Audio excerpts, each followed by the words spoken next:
Buonasera e ben ritrovati con l'informazione flash di New Sicilia, i principali titoli del pomeriggio. Nel giorno dell'anniversario della strage di Capaci a Palermo, questo pomeriggio un lungo corteo ha sfilato fino all'Albero Falconi in via Notarbartolo davanti al palazzo dove vivevano il giudice e la moglie Francesca Morvillo. Alle 17:58, ora dell'attentato, si è celebrato un minuto di silenzio, poi sul palco l'unico intervento è stato quello di Maria Falcone, sorella di Giovanni.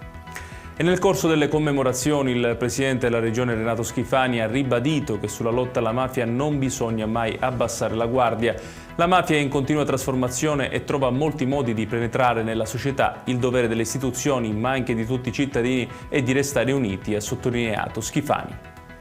Ma alla giornata hanno preso parte e sono intervenuti anche il Ministro dell'Interno Matteo Piantedosi, il Ministro della Cultura Alessandro Giuli, il leader del Movimento 5 Stelle Giuseppe Conte e la segretaria del Partito Democratico Elly Schlein. Tutti hanno sottolineato l'importanza della memoria nella lotta alla mafia. Passiamo alla cronaca. Durante un controllo in via Cavaliere nel quartiere Picanello a Catania, un motociclista senza casco non si è fermato all'alta della polizia locale e per sfuggire al fermo ha investito un agente procurandogli diversi traumi. Il giovane è stato successivamente individuato e posto agli arresti domiciliari.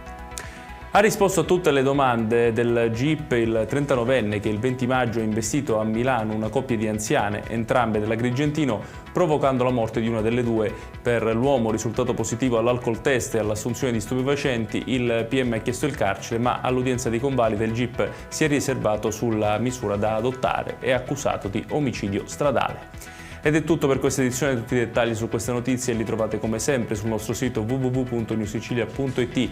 Grazie per averci seguito e buon proseguimento di serata.